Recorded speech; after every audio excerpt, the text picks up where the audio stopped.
وبركاته. الحمد لله الذي هدانا لهذا وما كنا لنهتدي لولا أن هدانا الله.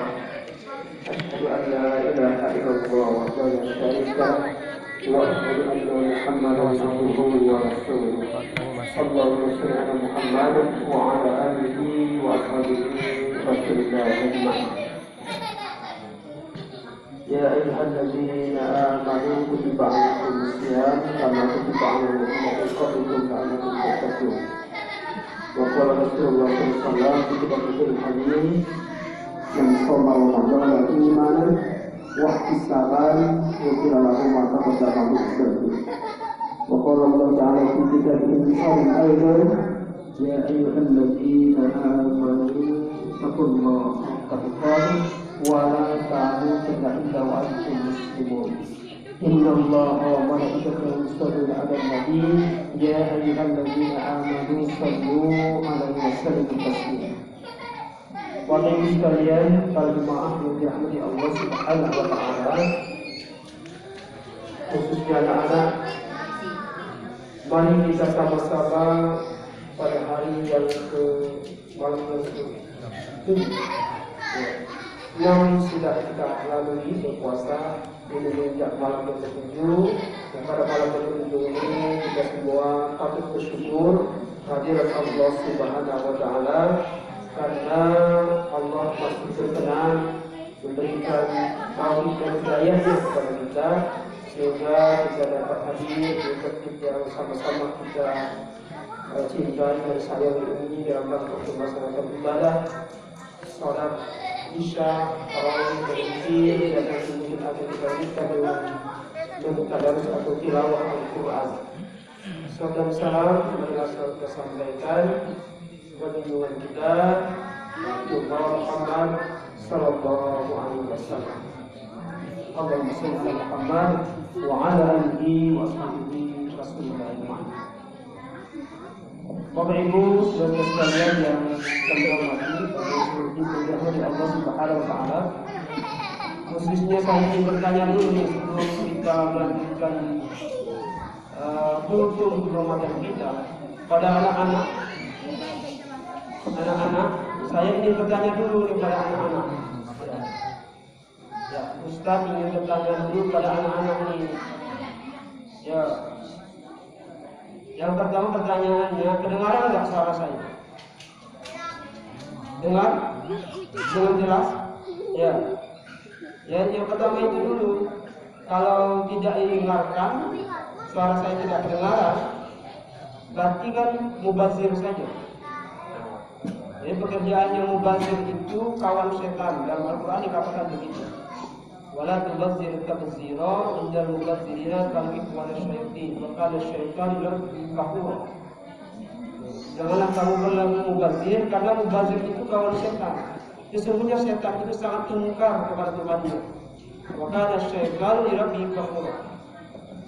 Jadi kalau perbuatan mubazir harus kita hindarkan. Termasuk perbuatan sia-sia kalau kita sama-sama saling menasihati dalam beragama ini, kemudian kita mungkin ada yang sudah sibuk dengan kesibukannya sendiri, maka itu akan menjadi sia-sia saja pertemuan kita tanpa membawa hasil yang baik. Ini harus kita hindari. Ya. Jadi kepada anak-anak, nah kemudian anak-anak ya, ini kan bulan pendidikan. Bulan pendidikan, kalau bapak-bapak sama ibu-ibu ini mungkin sudah sesuai dengan umurnya. Di setiap tahun selalu sholat tarawih, kemudian sholat witirnya, setiap tahun laksanakan sholat di masjid di mana kita tinggal. Sudah sering sekali mendengarkan ceramah-ceramah daripada ustadz dan ustazah. Sudah sering sekali. Ya. Sesuai dengan umur, kalau umurnya mungkin sekarang sudah 50-an, sudah kali hitung berapa kali dia melakukan sholat tarawih selama hidupnya ini dimulai.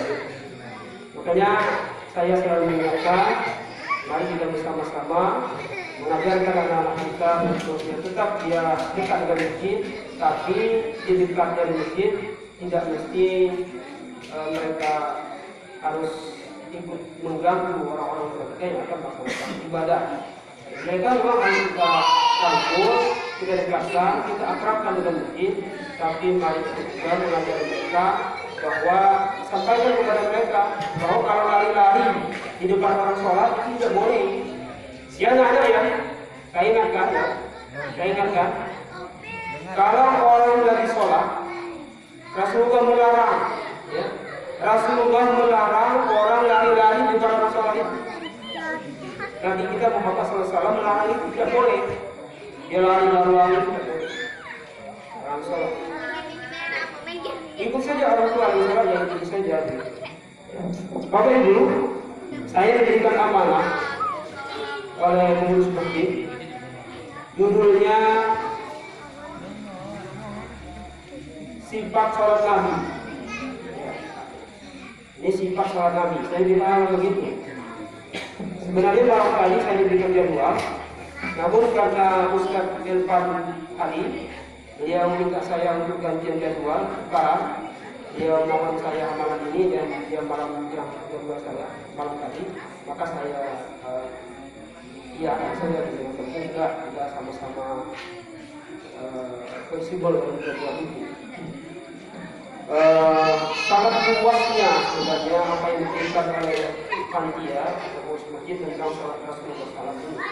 Namun saya dengan kesempatan yang singkat ini tidak mungkin kita akan berlama-lama karena kita juga akan sholat tarawih, kemudian nanti kita akan menyiapkan sahur dan lanjut yang kita dengan tadarus yang lain. Kita kembali ke sejarah dulu. Ketika Rasulullah SAW menjemput sholat, waktu itu di-Isra Mi'rajkan. Ya. Jadi sholat ini sejarahnya Rasulullah SAW itu di-Isra Mi'rajkan. Itu kan sering kita dengar, di-Isra Mi'raj sering kita dengar. Ya. Dijemput langsung ke hadapan Allah. Allah panggil beliau ke hadapan Allah. Kemudian terjadilah di situ dialog. Lobby kalau bahasa sekarang.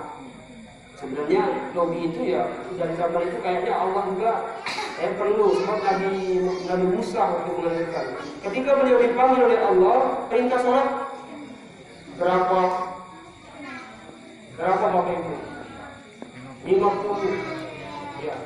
Bayangkan Bapak Ibu kalau Rasulullah SAW waktu itu ya langsung menerima saja 50 kali itu. Ini 5 kali sehari semalam saja banyak yang tidak sholat. Ya, banyak. Bukan karena halangan, kalau ibu-ibu wajar halangan. Ya, memang ada keringat, ada rusuh. Tapi kalau mama bapak, halangannya sibuknya, memang sibuk cari duit. Ya, tidak ada halangan itu. Ketika orang Islam cukup baik, maka sholat tidak bisa ditinggalkan, tidak ada alasan lain. Ya, cuma sebentar saja Allah memberikan itu. Kemudian dalam kesempatan yang baik itu beliau turun setelah diperintahkan 50 kali sehari semalam, ketemulah dengan Nabi Musa. Nabi Musa itu Muhammad sudah naikkan dia harap sama Allah. Ya, nggak akan mampu umat menghitung. Ya, umat itu nggak akan mampu selesai semalam. Naik lagi dia, naik lagi. Kemudian Allah berikan keringat, dikurangi. Ya, kalau dalam hadis itu dikurangi separuh, tapi ada ulama mengatakan dikurangi 5. Kemudian naik lagi dia, dikurangi lagi sama Allah. Akhirnya terakhir tinggal yang sekarang kita laksanakan itu, yaitu 5 kali sehari semalam.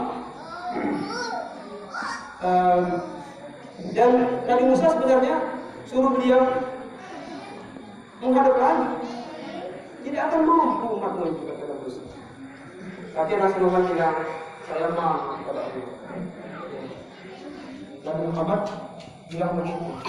Ya, tapi tinggal 5 kali sehari semalam itu nilainya sama dengan 1000. Itulah kemahabesaran Allah sayangnya Allah kepada kita umat Nabi besar Muhammad SAW. Terus Bapak Ibu, dalam kehidupan keseharian beliau tentang sholat ini, Rasulullah kalau sholat wajib beliau di masjid dan sholat wajib, tapi sholat sunnah beliau di rumah. Makanya tarawih ini Rasulullah SAW ya, tarawih itu di zaman sahabat Rasul itu ya, beliau masih hidup dengan sahabat beliau sendiri langsung. Malam pertama beliau sholat di masjid, kemudian malam kedua beliau sholat di masjid. Pas malam ketiga, malam keempatnya beliau tidak keluar lagi di masjid. Mulai sahabat bertanya kemana yang Rasulullah SAW. Setelah ditanya sama beliau, saya khawatir nanti kalau saya selama 1 bulan Ramadan ini penuh sholat masjid terus, kalian akan menganggap bahwa sholat tarawih ini adalah wajib. Padahal sholat tarawih ini adalah sunnah muakkad, sunnah muakkadah. Makanya beliau sholatnya di rumah. Nah, ketika berjamaah, beliau menganjurkan bacaan imamnya jangan panjang-panjang. Tak usah panjang-panjang. Pahamilah makmum. Ya. Kalau kita sendiri silahkan mau 1 juz, mau 2 juz atau mau berapa silahkan. Tapi kalau kita berjamaah, mungkin jamaah kita ada kebutuhan lain segala macam, ya kita mungkin kondisinya kurang fit, tapi kalau dia berjamaah dengan kita, bukan berarti harus surat Al-Ikhlas terus, tidak juga. Cuman kalau tidak kan jangan yang sampai 1 juz, sampai 2 juz. Karena Rasulullah SAW kalau beliau sholatnya sampai bengkak kakinya saking lamanya dia baca ayat surat itu. Awal itu beliau. Dan kata Siti Aisyah ketika beliau sholat itu, jangan tanya elok dan lamanya beliau sholat, kita nggak akan mau mengikut beliau. Bapak Ibu sekalian dirahmati Allah Subhanahu Wa Taala, sebenarnya kalau tentang tegak lurusnya, ya dari para ulama sering banyak perbedaan, ya, karena mereka menemukan hadis-hadis yang berbeda, tetapi semuanya itu ada dalilnya. Tinggal dari para ulama yang lain mencari hadis yang terkuat dari cara-cara beliau, kajian beliau dalam melaksanakan sholat itu. Misalnya kita lihat dalam sholat ada saudara kita yang takbirnya mungkin sebelum saja. Mungkin kita lihat ada yang sebelum ini, semuanya itu ada dalil, tinggal tapi ada orang yang kenapa ini berbeda. Nah, para ahli hadis, para ulama kita, ada mereka mencari itu, mencari kenapa ini seperti ini, mana dalilnya, mereka cari mana hadisnya. Oh, yang seperti ini ternyata dalam hadisnya memang ada. Ya, Rasulullah SAW ketika beliau mengangkat tangan ketika takbir, ibu jarinya hampir menyentuh telinganya. Nah, tidak menyentuh tapi hampir sekitar 20 menit. Itu ada hadis seperti itu. Kemudian termasuk ketika tangannya di dekat, ya, Rasulullah mengajarkan diletakkan di dada. Nah, ada yang diletakkan di perut. Ini kan perut Pak ya. Kalau menurut saya perut ini Pak. Tapi ada yang di dada. Rasulullah mengajarkan. Jadi semua itu ada dalil, tinggal kalau ulama itu ada yang dicari yang hadis-hadis itu mana yang paling kuat. Sebab di dalam hadis itu ada di antara perawinya atau jalan sanadnya, jalan menuju matan, menuju isi hadis itu. Isi hadis itu namanya matan, jalannya itu namanya menuju orang-orang yang dari dari yang riwayat itu sampai ke isi hadisnya itu dinamakan sanad. Dan ada yang menurut setelah diteliti oleh para ulama, ada yang kurang kuat ingatannya, ada yang kuat ingatannya. Nah, akhirnya yang kurang kuat ingatannya, yang kuat ingatannya ini di sana terjadi perbedaan. Di sana terjadi perbedaan. Jadi ini tentang bagaimana beliau dalam melaksanakan sholat. Namun yang paling penting bagi kita adalah bukan perbedaan-perbedaan itu, makanya kita sebagai umatnya intinya adalah bagaimana kita juga belajar Bapak Ibu sekalian. Kita jangan hanya setelah, karena kita ini banyak dapat dari nenek-nenek kita dulu. Dari nenek kita dulu sudah takdirnya seperti sudah kita ikut saja. Ya, kita sudah yakin dengan mereka. Makanya kita juga dianjurkan supaya kita terus belajar. Kita buka kitab-kitab hadis, kita buka apa namanya seperti Bulughul Maram, kita buka seperti Riyadhus Shalihin, kita buka Al-Ulum wal Marjan dan sebagainya. Bagaimana tentang sholat-sholat yang salah. Ya, jadi di sana akan kita temukan seperti misalnya ada hadis itu yang kuat sekali. Yang kuat seperti saya katakan tadi. Oh, ini orang ini tidak pernah berbohong. Dan sampai kepada Rasulullah SAW, kepada umat Muslim itu yang meriwayatkan itu tidak ada yang berbohong di dalam masalah itu, atau sekali saja dia dalam diri itu diteliti oleh para ahli.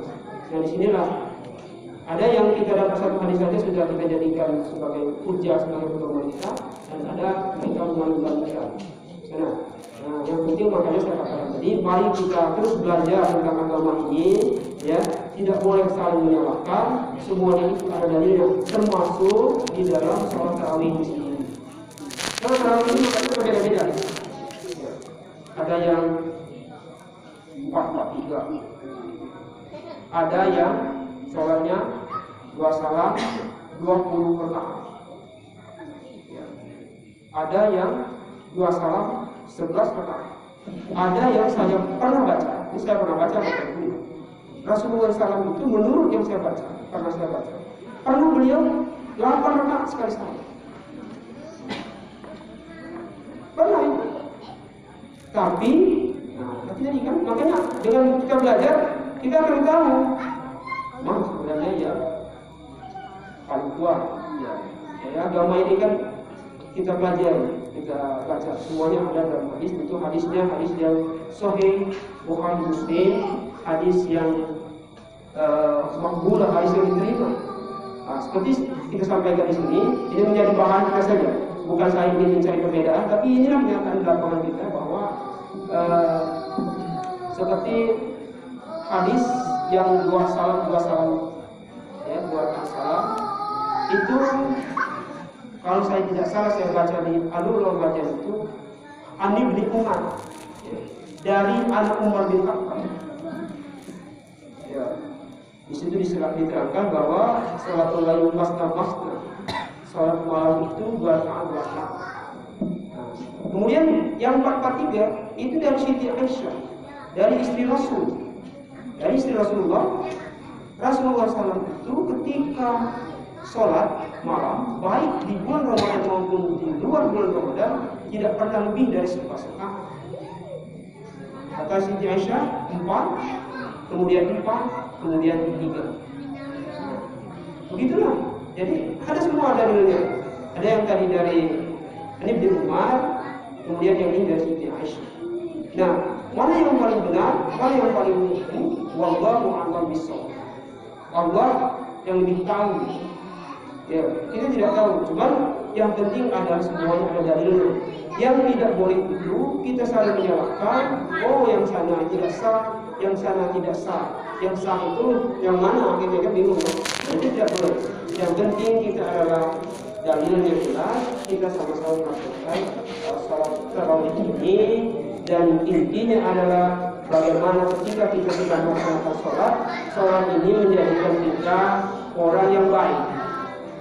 Itu puasa ini pada akhirnya nanti menjadikan kita orang yang muttaqin, orang yang baik. Dengan kita sholat selama sebulan penuh di bulan Ramadan, kemudian kita berpuasa, kita tilawah Quran, kita membaca Al-Quran sampai mungkin 4 sekali sampai 2 kali, dan bahkan lebih kalau yang kita mampu, kita bersedekah selama Ramadan. tujuannya adalah agar nilai-nilai kebaikan selama bulan Ramadan ini tetap kita patrikan di dalam diri kita dan kita wujudkan di dalam kehidupan kita, baik kehidupan berumah tangga, kehidupan bermasyarakat. Kalau kita kehidupan berumah tangga menjadi seorang bapak yang baik, kalau ibu menjadi ibu yang baik, kalau anak-anak menjadi anak-anak yang baik, anak-anak yang soleh, itulah tujuan semuanya. Dan kalau itu tercapai, maka gelar muttaqin, gelar takwa itulah yang akan kita dapatkan. Dan pada akhirnya tentu kita semua akan diberkahi oleh Allah Subhanahu wa taala. Bapak Ibu, mudah-mudahan apa yang saya sampaikan dalam waktu yang singkat ini bermanfaat. Apabila ada lebihnya saya mohon maaf, kurangnya juga saya mohon maaf. Pasti banyak kurangnya karena saya juga tidak punya ilmu. Saya juga banyak belajar di dalam agama kita ini. Mari kita sama-sama belajar tentang agama ini agar kita semakin baik di setiap hari kita, dan khususnya kepada generasi anak-anak kita, mari kita ajarkan mereka tentang agama, karena agama inilah, dengan agama kita semua akan selamat di dunia wal akhirah. Kita ditugaskan, kita diperintahkan oleh Allah, ku anfusakum wa ahlikum naro, jagalah dirimu dan keluargamu dari azab api neraka. Bila bisa menafas pagi. Wassalamualaikum warahmatullahi wabarakatuh.